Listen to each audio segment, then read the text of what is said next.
Hello, welcome back. Yes, today it's all about designing, and we're designing player options, or really, in my opinion, not just player options, but tools for a game master when they are appropriate.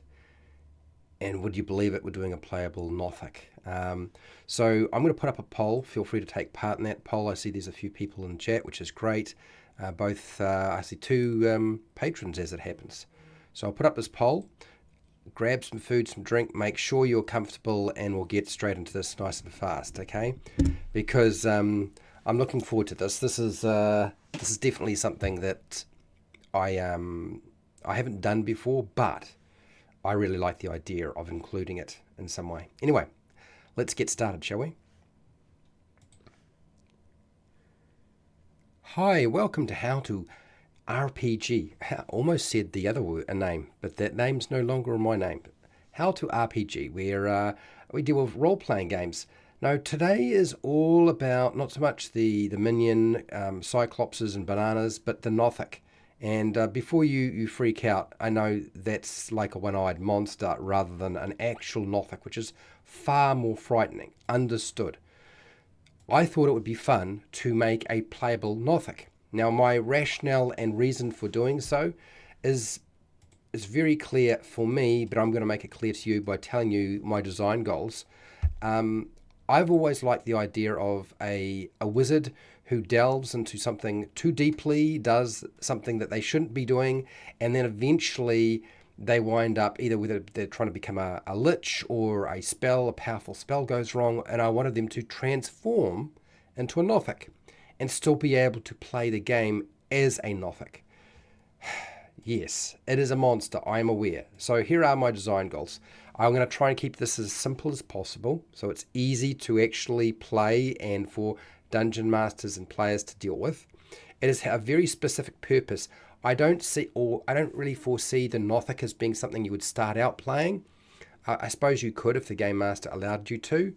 I see this as more as you're playing a character, something goes wrong, and there's a change. So it's kind of like another template. We've done a lot of templates recently, but this is a monstrous template rather than an undead template. So I want to make sure that the template, the race, the species, whatever you want to call it, kind of biologically fits in terms of the features. So that's very important to me. I'm not concerned with the balance. I need whatever it is, the Nothic needs to play like a Nothic. That's my key goal, is to make it mechanically make sense and work the way it should work, rather than, be balanced with everything else. I consider this to be an unbalanced option, okay? Reducing dark vision has always been a strong factor for me. That may not be applicable in this situation because we're dealing with a Nothic, and a Nothic is supposed to have very special type of vision.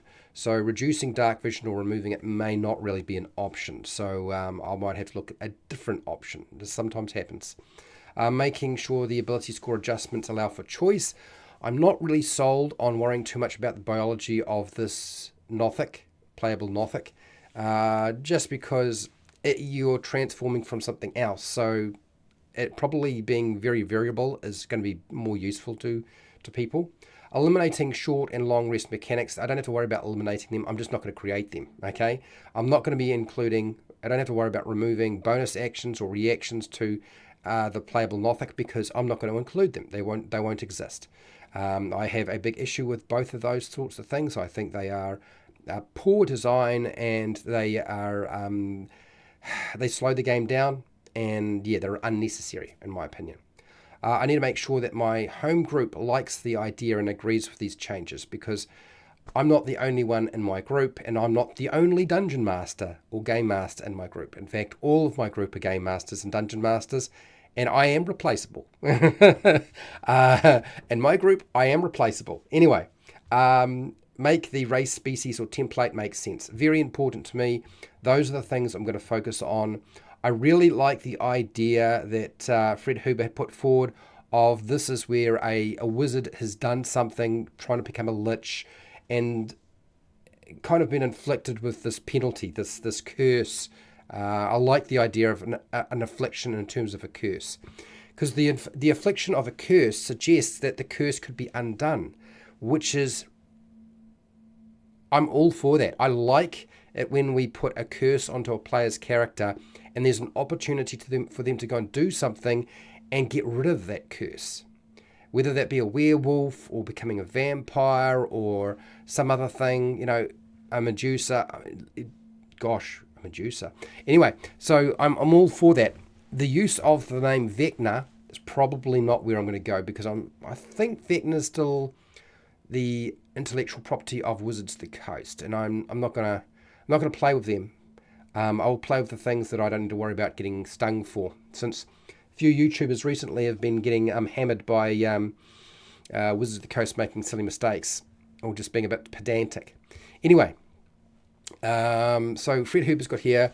One says it's a curse imposed by Vecna when a wizard appears to be seeking to become a lich.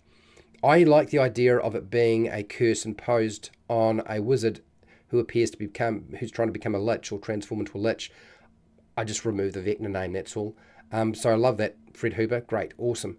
And then Big Kid, also a moderator, not just a patron. I'm going to make mine a celestial version that's feathered and are the eyes on the ground that work for a colletl. Oh, really? Interesting. Typically, the curse or otherwise afflicted person turned into this creature has no memory of their past, no retention of their previous skills. That is common to most variations of the lore. Makes it hard to turn into a playable. Yeah, I suppose that's true. So we're going to have to sort of not go that far. We're going to have to go partly the physical way, but not quite the other way. Like wiping their mind is probably not what we want to do, because you might as well just play a different character at that point, right? So the first thing is, I'm going to ask you this question. I've got a Google document ready to go. So hashtag, do you think a playable Nothic needs to increase a specific ability score during creation? For me, I don't think it is an absolute necessity. So let me show you what I have for today, and we'll get started, okay? All right, over we go. Here is the Nothic. A lot of this has been copy-pasted. Some of this is taken from stuff I've done before. I'm going to have to redo the lore. I feel like this lore section would just be breaching copyright, so I'll be doing some rewrite of this. That's fine. We'll come back to that. Let's get into the mechanics, though, of the Nothic. Ability score increase. When determining your character's ability scores, increase one score by 2 and increase a different ability score by 1. Otherwise, you can increase 3 different ability scores by 1. I'm fine with let's do it this way. Frankly, I think that would be fine. I will check on chat.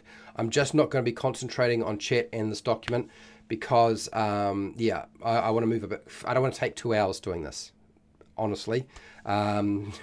Next, creature type. Well, because the creature or monster is an aberration, and I know that there is sort of, it falls within monstrosity, it falls within undead, aberration. Like, the Nothic has kind of jumped around a lot during the history of D&D.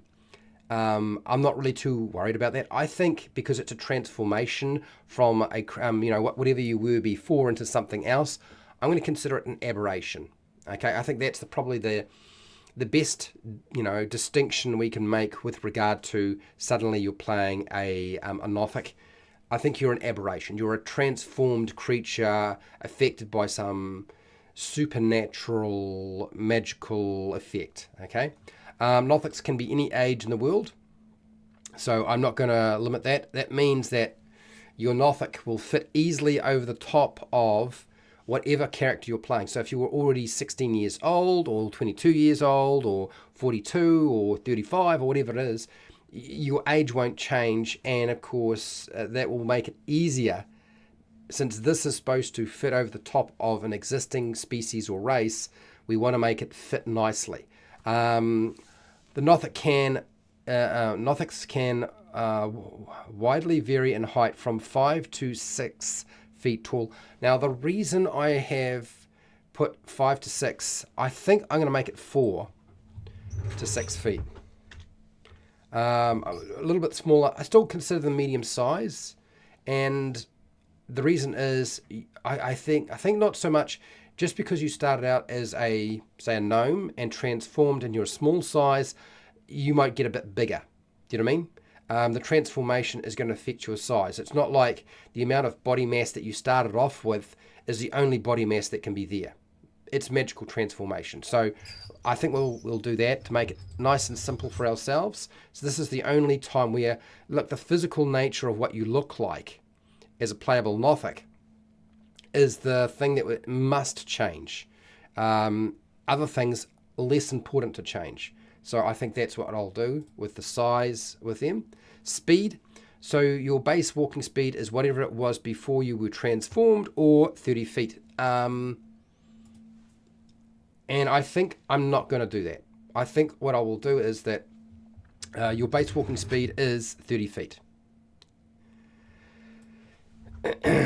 Again, as I've said, in terms of design, try to keep it as simple as possible. That is what I'm trying to do. Okay.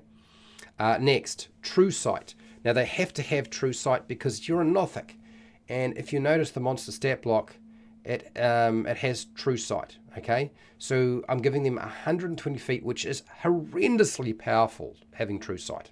Okay, that's a big deal. So you have one powerful magical eye with supernatural visual senses. You can detect creatures and perceive your surroundings within 120 feet of you. So that means that true sight will allow them to detect things like illusions, invisible creatures, like all sorts of sentient ethereal plane. There's a lot of wacky things going on here. And this fits. This is probably one of the most important aspects of the Nothic is the true sight. So we're retaining this. That means that somebody playing this has got a huge advantage, I'm aware, but it fits with the Nothic. So we're keeping it. Next. Keen sight. You have advantage on wisdom perception checks that rely on sight. That also fits and makes sense. Now, the features that I have not put into here and need to go into here is the fact that we need to give you some claws so that you can make claw attacks, and a rotting gaze and weird sight. I obviously will have to change some of this a little bit so that it works, but that's where I'm going with this. So not too hard. In terms of languages, let's go over that very quickly because that's a nice easy one to cover. You speak, read and write all the languages you knew before transforming, including Undercommon. So I've included Undercommon as well because the monster itself has Undercommon. So it's like you take on another language. Maybe it's like a collective memory of all the Nothics. When I think about the Nothic, and if there are multiple Nothics, I sort of think that maybe, like humans seem to have a collective memory or a collective understanding, and so maybe the Nothic is Undercommon, that language and how they communicate. So I'm including that. None of these I think are a big deal, apart from, of course, true sight. So this is where I've got to start building in some special abilities and tailoring it more for a player rather than having it read like the monster stat block. But before I do that, let's go check on chat and see what people have to say, and then we'll go from there. Again, I want to reiterate that this has to act more like a template than it needs to work 4 to 7. Okay, you in terms of height.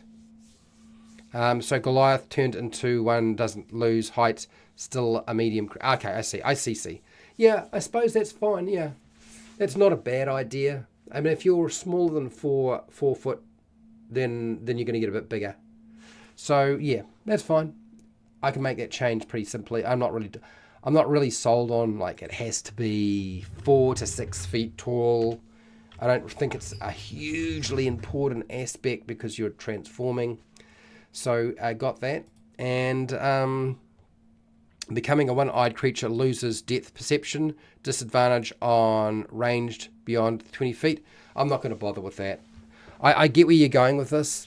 I just don't think that level of complexity is absolutely necessary. That's what you would do in an AD&D, Advanced Dungeons and Dragons. And Fred, I know you're a AD&D fan, but no, I don't know that I would bother with it.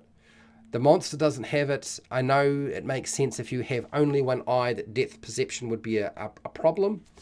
But if we're giving them keen sight, right, and you have advantage on wisdom perception checks that rely on sight, then why are we now giving them a sort of a penalty? Unless I'm changing the monster stat block significantly.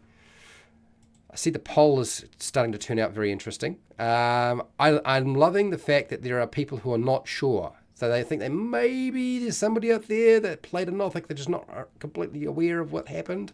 That's awesome. Okay. Right, back to the task at hand, because we have 3 abilities to actually sort out. So if you're wondering where all this stuff goes, it goes onto Patreon. I've done a pretty good job to keep up with all of the race stuff or species stuff or template stuff recently. I have made sure they go up. So I've got a good feeling about getting this done as well. Okay, let's go with natural claws. Natural. I guess all claws are natural. Let's go down. Sorry.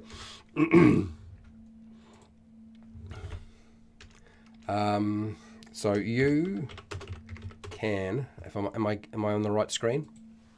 I am on the right screen. Okay, good. You can. I can't spell.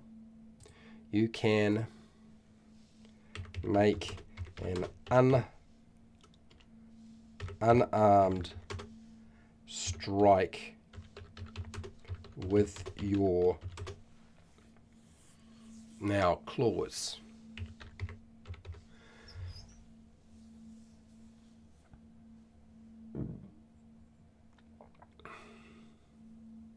Okay. So to give you an idea of where my head is at, and what I want to do is, and this really kind of falls in the realm of how does 2-weapon fighting work. I am not a huge fan of 2-weapon fighting in 5e, okay?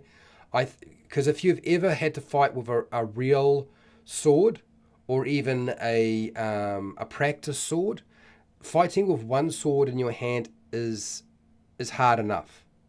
To fight with 2 swords, whether they are smaller and lighter and not as big, is extremely difficult to do successfully.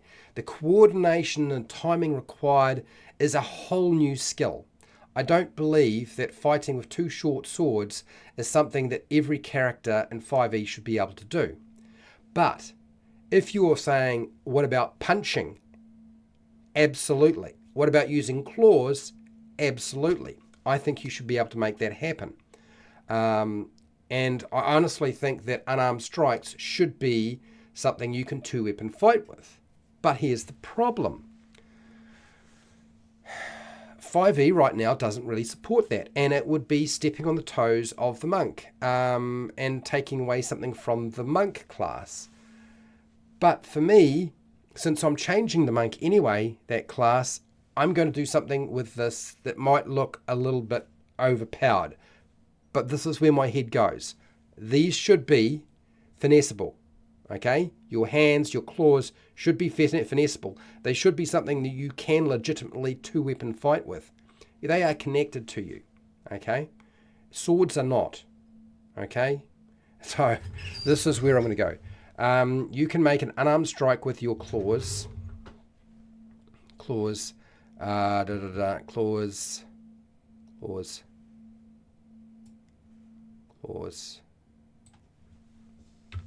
With a reach of 5 feet. Feet.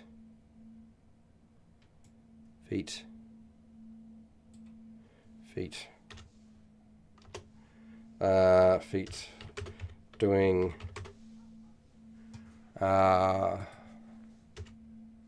1d6 1d6 plus your strength or dexterity, because again, when it comes to unarmed fighting, I believe that strength and dexterity could be either one be used. I have actually been involved in fighting for real, and I can assure you there are some people who use strength to fight effectively and other people who lean more into dexterity and speed and coordination to be successful. But really the difference is power, muscle power, and the other one is the speed. And they're all completely legitimate. And you probably wouldn't be aware of this if you're a designer of a game unless you've actually done some actual real fighting. And I'm assuming that the designers who actually were part of this, who had the most weight to bear, I'm sure that Jeremy Crawford probably doesn't understand this. Mike Mills probably didn't understand this, and other designers probably didn't understand. Chris Perkins got no excuse. He should understand, but maybe he didn't have enough weight in this, because I know Chris is involved in the martial arts. So this is why I'm putting it in this way, okay? Doing 1d6 plus your strength or dexterity modifier slashing damage. Okay, that's the first part of natural claws. But as an action, not a bonus aid, as an action, you can make 2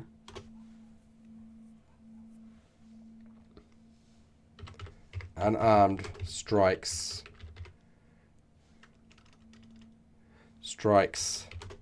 if you have nothing in your hands. Okay, that is the only, this is the requirement. Your hands have to be empty. You cannot have a weapon in one hand and use your claw twice. That's not what we're looking for. If you're going to do this, your hands have to be, you need to be unarmed completely, nothing in your hands. Now, does this kind of piss all over the monk? Yeah, it kind of does. But I think it makes sense. It makes a lot more sense to me than doing it the other way. And that's where my head is at. And that's the design direction I want to go. Okay, so natural claws. I'm going to do a quick review on Google, on the chat. So here we go. And next, hashtag. Are there any changes to natural clause that is needed? Now, for those of you who are looking at this and thinking, this is way too overpowered. No. Remember, with a great weapon, like a great sword or great axe, that's a D12. Okay, so 2 D6s add together, it's only a marginal increase in output in terms of damage, in terms of melee. And it's melee, okay? It's melee. If you're dealing with playing a character that used to be a wizard, your Nothic probably still casts spells, but they won't have the same level of hit points. So, yeah, I'm going to put this in here. Multi-attack, claw, gaze. No, we're not doing that. There's none of this multi-attack, claw, gaze going on. Monk unarmed defeats resist to non-magical. Don't give that to the. Yeah, no. I do not want the Nothic to have the ability to make magical blows. That would be ridiculous. No, that's not necessary. So that's where my head is at with that. So we're good. Let's move on to the next feature. I might need a lozenge because, as you might have noticed, I'm getting better, but I'm not completely recovered. So I got to keep looking after myself. So another lozenge in the gob. Sorry if it sounds a little bit funny or it's swashing and swishling around inside there, but I kind of have to. Anyway, let's deal with rotting gaze. Let's go down, rotting gaze, and we're going to go bold. You can target one creature. can target. You can use an action to target one creature with an... Yeah, it needs to be an action because I believe the monster uses this as an action. Yes, it is. So you have to make some hard decisions here. Yeah, you can use an action. Give me a second. I'm just going to move things around a little bit. Forget about that. Let's move this down a little bit so it's on the same page. Here we go. Better. Okay. Let's keep working. You can use an action to target one creature. You can see within. You can use an action to take one creature. You can see within 30 feet. That's it. That's all we need. Next.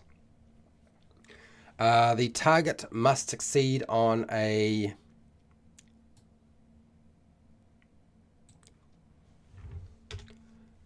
Constitution saving throw against... Now, it's a magical feature.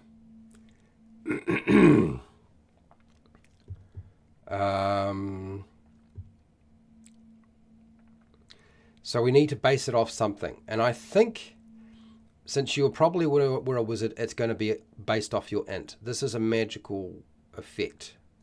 And all, yeah, this is a magical effect. So what we really need to do is we need to make sure that I'm basing it off that. So,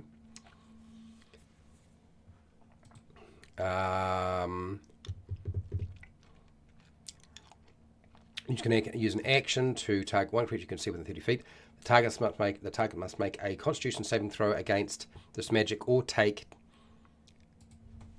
In this case, we're rolling dice. Take 3d6 necrotic damage. No modifier to it. Just that. This is a lot of damage for an action. You know, on average, that's what, about 10 points of damage. It's a sizable chunk, and it's necrotic. It's not slashing, piercing, or bludgeoning. So it's got a fairly sizable effect. We need to include. I think we need to include the calculation, the formula for using this feature. So I'm just trying to think where there is a formula that I want to superimpose over this. I'm also wondering if I want to I want to include a few other things. Like, do I want to include this as something that would affect an intelligence spellcaster, maybe also a charisma spellcaster like a warlock or a sorcerer? Do I really want to do that to a druid or a cleric? I don't feel like a druid and a cleric is quite the right direction, but I feel like warlock, yes. Wizard, yes. Sorcerer, yes. And that's probably where we need to sit with all of this. So I need a saving throw. So let's see if I can just find something now to make life easy for myself. I'm going to get rid of the hat. Hat's not helping me now. My brain feels like it's getting too tight. So I think, I think Monk has a saving throw, the Stunning Strike.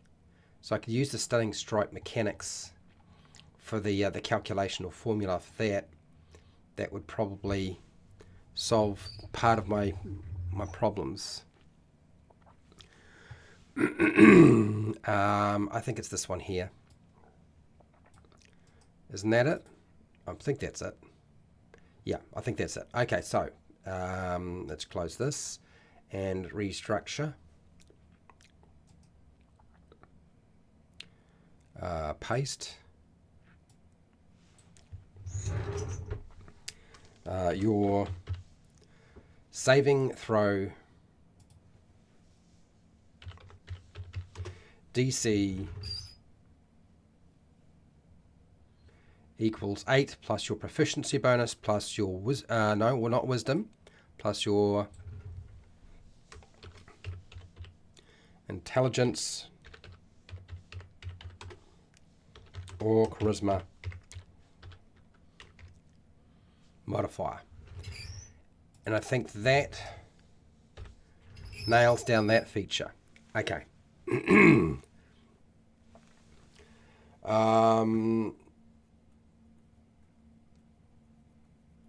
Next, we're going to move on to the next thing, but I'm just looking at this to make sure I've got this written down right. Is it worded correctly? I think it is. Let's go over here. And then weird site.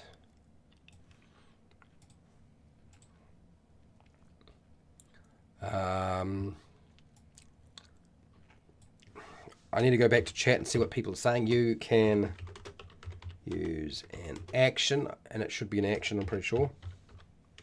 Whoopsie. Action to target. All right. Well, I'll fix that up in a second. Let's go and see what people have to say about the last question I had, because now I need to ask a question about rotting gaze, because sometimes I don't pick up on everything. No. So natural clause is all good as far as people. Looks like we're all good. So let's ask about the rotting gaze hashtag. Are there any changes to rotting gaze that are needed? I don't think there are. Okay, right. Yep, I think that's right. Let's do the next one. So weird sight.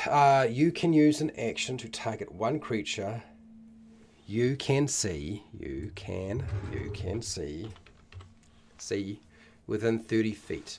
There we go. This is the weird sight, which functions very similar to the weird sight of the monster. The target must contest its... Okay, so I don't like this. I'm ditching this. I don't like... We now got a completely... We've got a contest.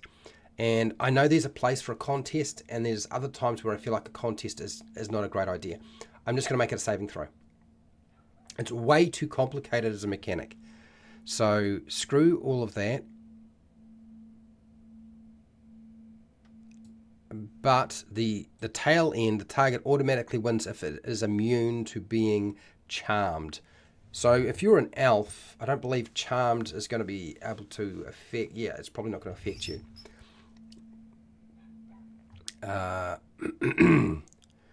So we're going to go here. Target must have do. Let's do this.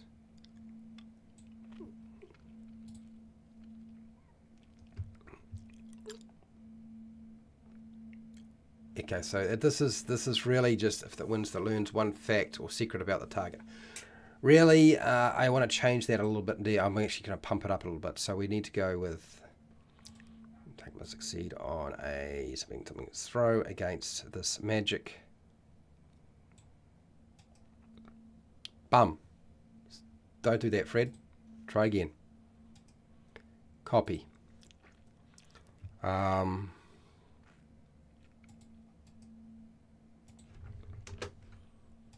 Paste. The target must succeed on a Constitution saving throw. I don't want this to be a Constitution saving throw. To stay in line with what we're trying to do,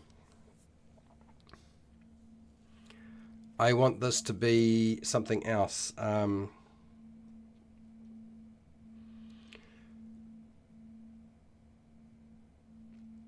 think charisma, deception, or wisdom. So I think what we'll do is we'll make it a charisma. Let's make it a charisma. It's a charisma check, this one. Which is a really strange one. Charisma, saving throw against this magic. The target must succeed on a charisma saving throw against this magic, or magic. Otherwise, Otherwise, you can read the target's thoughts and determine one secret. Pardon me. The target automatically wins if it is immune to being charmed. That's fine. So, I think that's is that the extent of this? This is what we're trying to do? Charmed. This is really about learning a secret from somebody or another monster or another creature or another NPC or whatever else.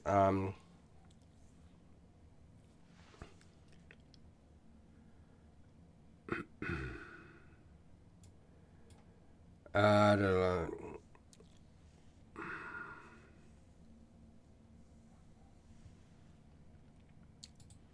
Okay, so the target must succeed on a charisma saving throw against this magic. Otherwise, you can read the target's thoughts and determine one secret or fact.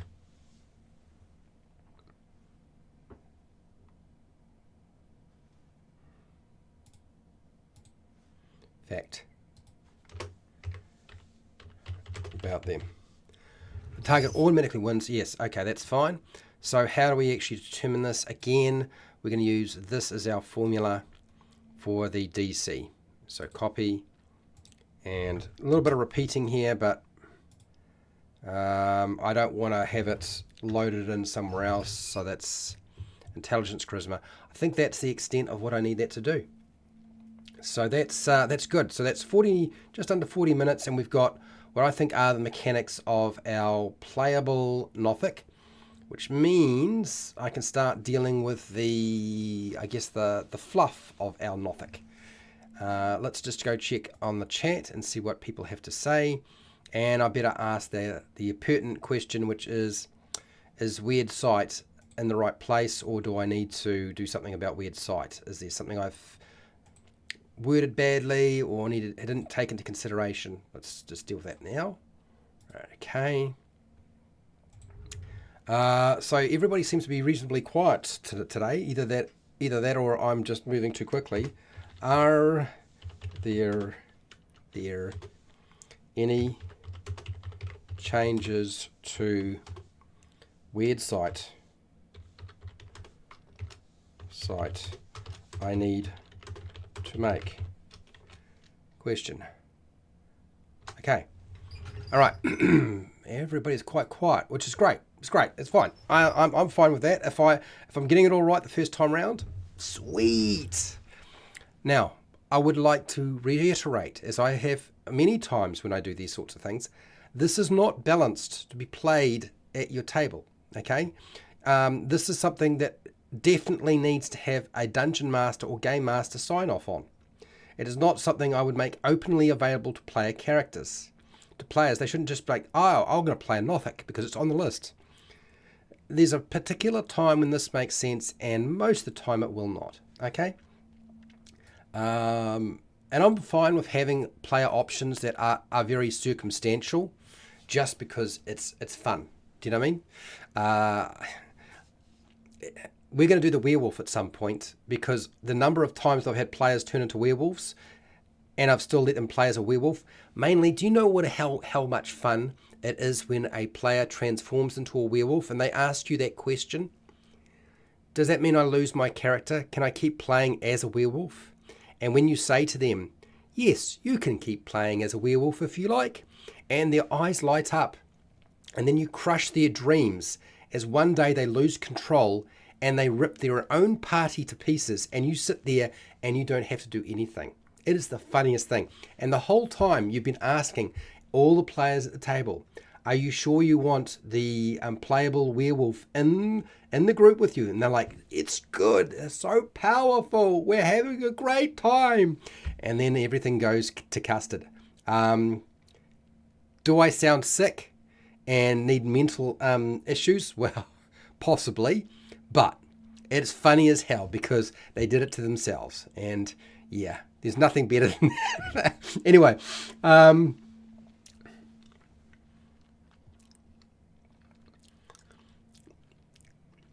okay, a Nothic, and I think we're going to have to go with increasing the height of this.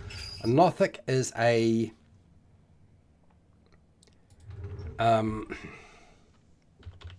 transformed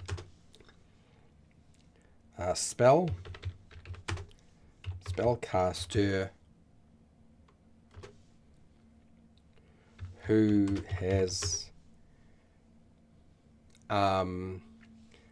mutated into a monstrous creature with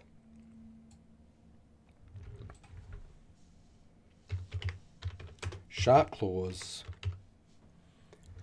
and a single large eye.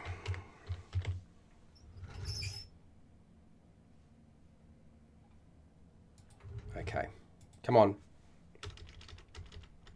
Okay. When driven to violence, it uses its horrific gaze to rot the flesh off its enemy's bones. No. We're going to go back a lot further.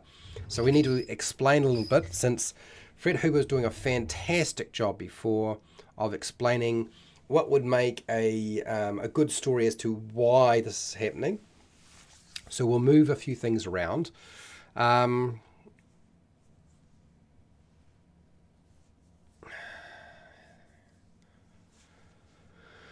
So I think what we'll do is we're going to shift to this. I'm going to reword this. I'm going to take out that. Left. Okay, so I'm going to cut that.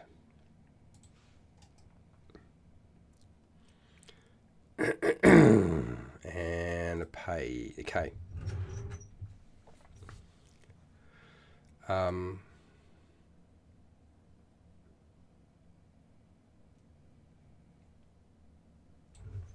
So some sorcerers, warlocks, and wizards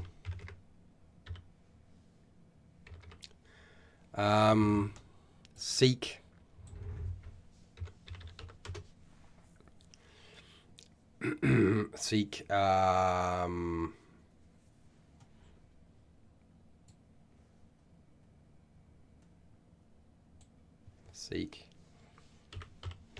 mystical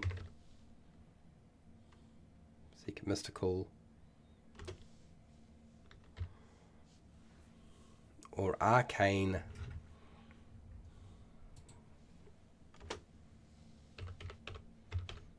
knowledge that mortal creatures should not have access to. I think that's right. Access to. Why is it doing that? Okay, access to.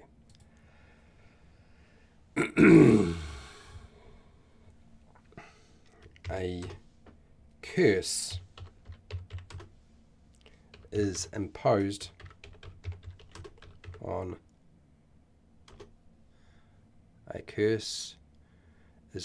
on these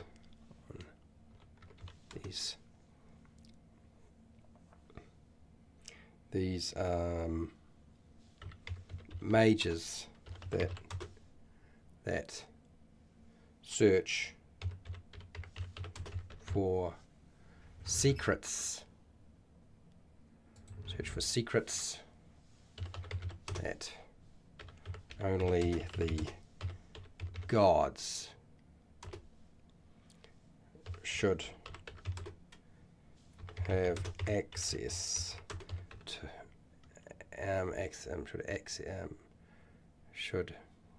Okay. A curse is imposed on these mages that search for secrets that only the gods. Gods. Gods are hard to know. Okay. A curse is imposed on these mages that seek, that search for secrets that only the gods are allowed to know. Okay, yes, got that.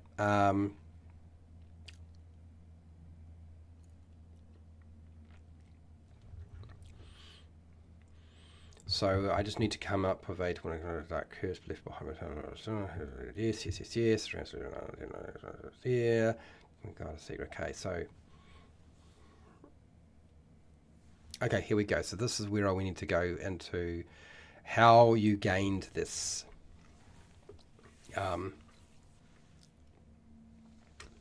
Normally, trying to become a lich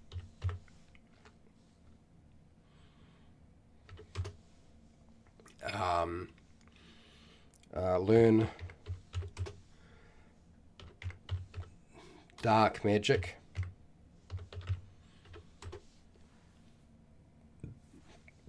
control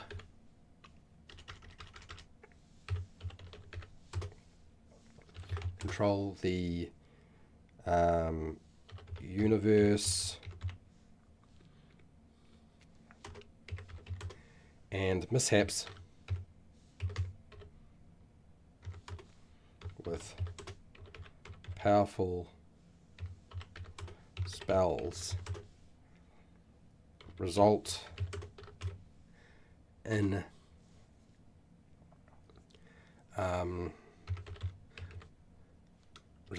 arcane spell casters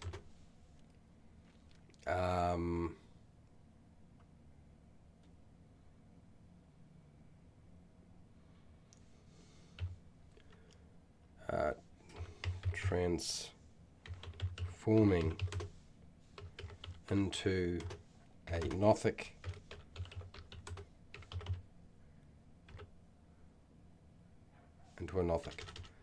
Okay, cool, got that. Almost there. How are we doing? Doing pretty well.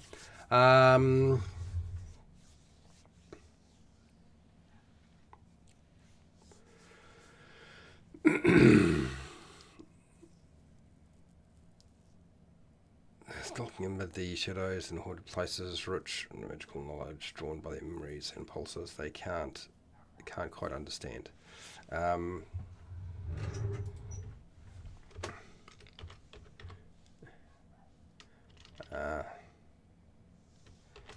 Playing a Nothic involves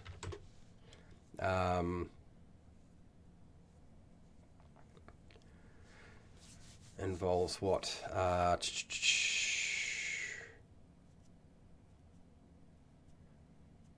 Involves hunting for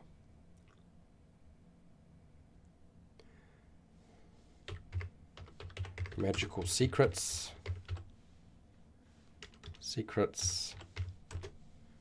to reverse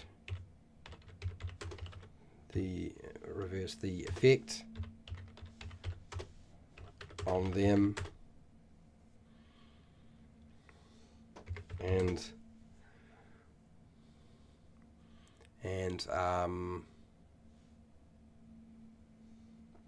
developing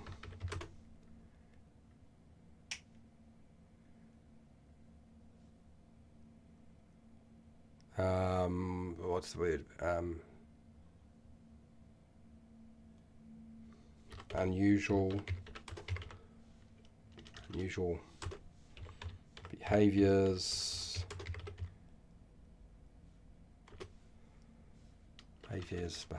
that look like insanity. Okay, behaviors. Yes, secrets. Okay, all right, and that there can go. I don't know. I think that got it. I think that looked like insanity. All right, I think I've got the Nothic nailed down. So now let's go back to chat and see what people have to say. I have removed a lot of the stuff that sort of ties it directly to the exact wording that was the coasters used. I've taken out Vecna because I don't want to include Vecna. I don't believe Vecna is a non-IP name. Vecna. Define. I'm pretty sure Vecna is... Oh, maybe it's not. A fictional character appearing in Dungeons and Dragons. Is there any other... what is the meaning of Vecna? What does it mean? Stranger Things is using Vecna. Define. What does Vecna mean? A fictional deity in Dungeons and Dragons. I think its origin is Vecna and nothing else. I don't think it goes back to... it's not. I don't think it's something they appropriated. I could be wrong. Vecna was once a human king and lich from authority was ascended to godhood while he was once a powerful lich in the world here. Yeah, I'm pretty sure it goes just back to D&D. I could be wrong though. It's not like Google has every little bit of information on it about Wikipedia.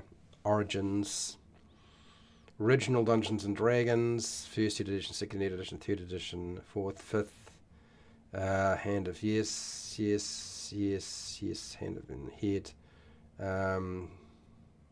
yes, character biology,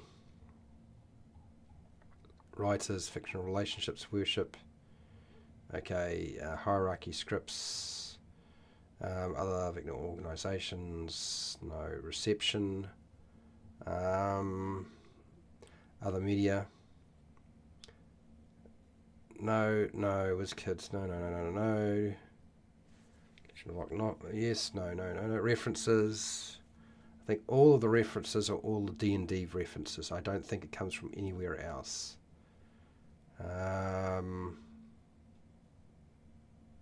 D&D. Vecna lives. I think that's the lot. Further reading. Okay, so yeah, it's definitely something I want to avoid. So I'm going to put that in. I'm pretty sure the Nothic is still an SRD monster, but yeah, if it's not, then I guess I'll be changing the name. But I guess that's another thing to consider. Anyway, so there is the Nothic. Let me just check what chat have to say before I go over all the changes and what we got here, and we'll see what people have to say. Scott, thank you for the hearts. I appreciate it. Looks fine to you? Good. All right, so I did it. Dun dun dun, and in pretty good time, if you ask me. Scott D. Silva. All right, so I love the where PC transforming into an unthinking and murderous beast. Cursed by a high-level witch, lich, or hag. Okay, I like the idea of including witch, lich, or hag. That's actually not bad. Let's do that. Witch, lich, or hag. But the major allow lich control its magic to a Nothic. So making a lich, yes,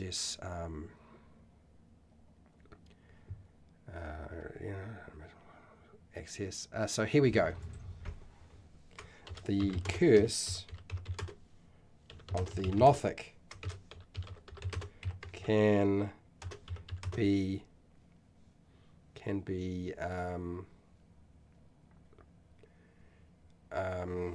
used by a god lich, hag, or now what was the other one you had suggested? Hag or witch. Witch, yes, witch.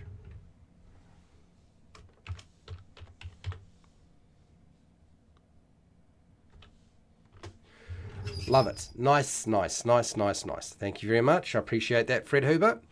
Not curable by remove curse, and let them figure it out. I'm going to leave that. I'm going to leave that to a game master or dungeon master to figure out. As you may have figured out, I even though I play more as a player, play characters more than I dungeon master, I much prefer to let the game masters and dungeon masters determine how those sorts of things are going to work. When it comes to curses, I think they should be the ones to decide, not the players, not me. So I'm not going to write that in, okay? One of your favourite monsters? Okay, playing a Nothic means the PC's sought forbidden knowledge and has been afflicted with this curse of demonic punishment. Yeah, pretty much. Pretty much. Actually, a demon or a devil. I feel like we should include demons and devils as well. Vecna is a rearrangement of Vance, a early player and D&D developer with Gygax. Is it? Okay. Dates back to very early D&D. Yeah, it's still D&D though. So that's the point, I guess. So, but yes, demons and devils, we should absolutely include demons and devils to this. Why did I not think of that? That makes so much sense. Demons.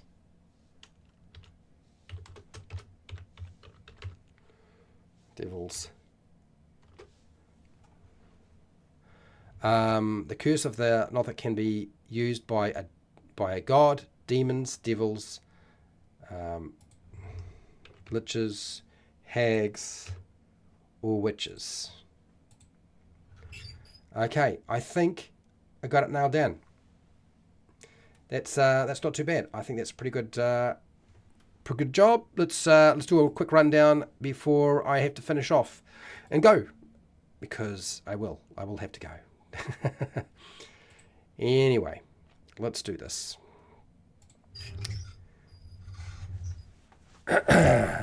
So, developing a playable Nothic for Dungeons & Dragons 5e.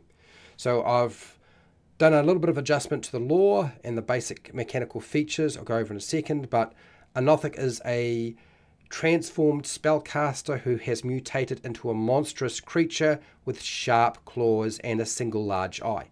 Some sorcerers, warlocks, and wizards seek mystical or arcane knowledge that mortal creatures should not have access to.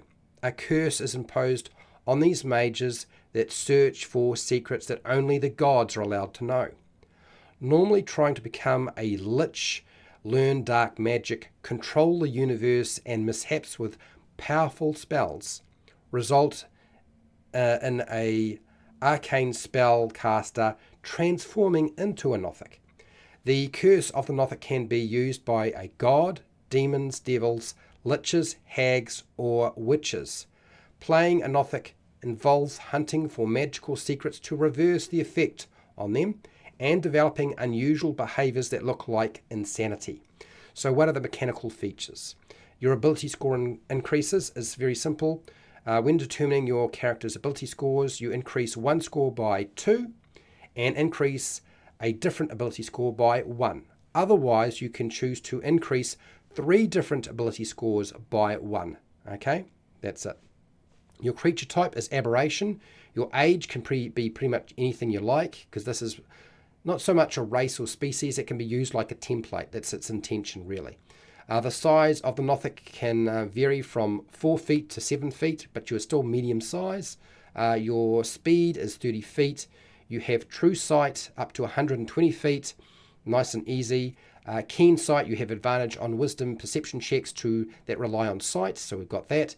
I've included natural claws, which is just an expansion from the monster stat block. You can make an unarmed strike with your claws within a reach of 5 feet, doing 1d6 plus your strength or dexterity modifier slashing damage.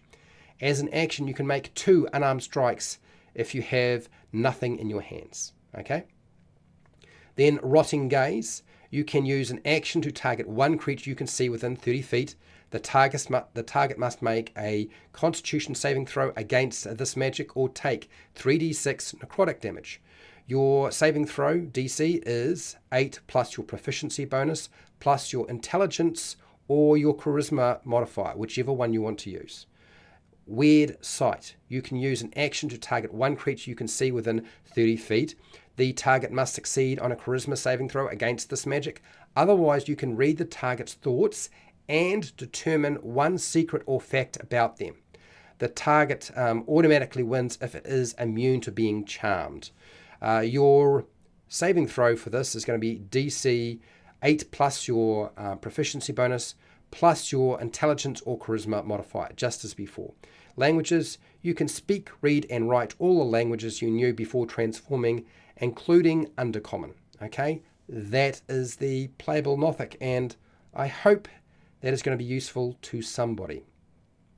I will put it up onto Patreon.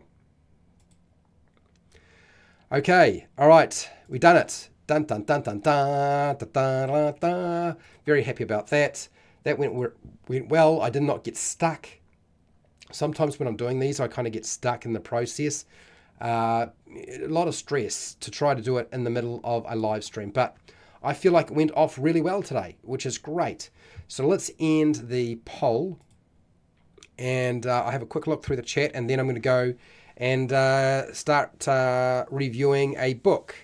I need to continue reviewing a book that's supposed to be getting published very shortly, so I need to go and do some work on that, don't I? Limited time too. The clock is ticking. Anyway, so did you ever have a player character turn into a Nothic in a tabletop role-playing game? I've never had it happen. I've never done it myself, but I want to. No, 60%. Not sure, 20%. Just watching, 20%. So nobody said yes out of 10 votes. Interesting. Hello, Just a Craft. How are you? Yes, I am sad you missed it too. This is not going to wind up being a long one. This is just basically about an hour, and we're finished up. So I'm just looking for Calrel. Hello, Calrel. How are you? I see people are just giving me a history lesson right now. Vecna appeared in 1976's Eldritch Wizardry supplement. Yep. No, I saw that. Cool. Awesome. I got to go, and I will be back tomorrow. I believe, all going well, my health holding up, and no major problems technically. We should be going over creating protection quests. Hence why the thumbnail for the next live stream is the Seven Samurai. Because if you know anything about that story, it is essentially a protection story. So I wanted to do a whole lot of adventure hooks around that. I think that would be really interesting. And we've been doing this quite a few times, and I just need to get this stuff finished so that I can put it up where people can use it, rather than try and copy and paste it from a live stream. I'm getting there, okay? I do a lot. I realized I have 4 projects every single week that I need to get onto Patreon. It's a lot of work. Anyway, thank you to everybody who's been watching and listening. I do appreciate it. Thank you to everybody who took part in the poll today. A huge thank you to all of my patrons. Without you, this is just not possible, and I really do appreciate your support, your ongoing support, and I'll do my very best to make sure the things that at least the first draft is going up onto Patreon so that you don't have to do too much work, okay? I know most of you just copy and paste. So big, huge thank you to particular people in the chat, though. Big Kid, who's a patron and a moderator. Fred Huber, who's a patron. Overboard, who's a moderator. And thank you for jumping in. Even if you missed it, Just a Craft, it's all right. Calrel, thank you for being here. And I think that was, Scott. Can't forget Scott. Scott was here for a little bit. I think that was everybody who was in here today. Yeah. What are we doing next week? I'm going to let you figure out the hard way. You'll just have to wait. It'll be interesting. We're getting onto the... I will go back to redoing stuff, people, but it's not going to happen yet. So wherever you are in the world, whether it be the morning, the afternoon, or the night, please look after yourself, your family, and your friends. Be nice to your neighbours. And hey, till next time, keep rolling those 20s.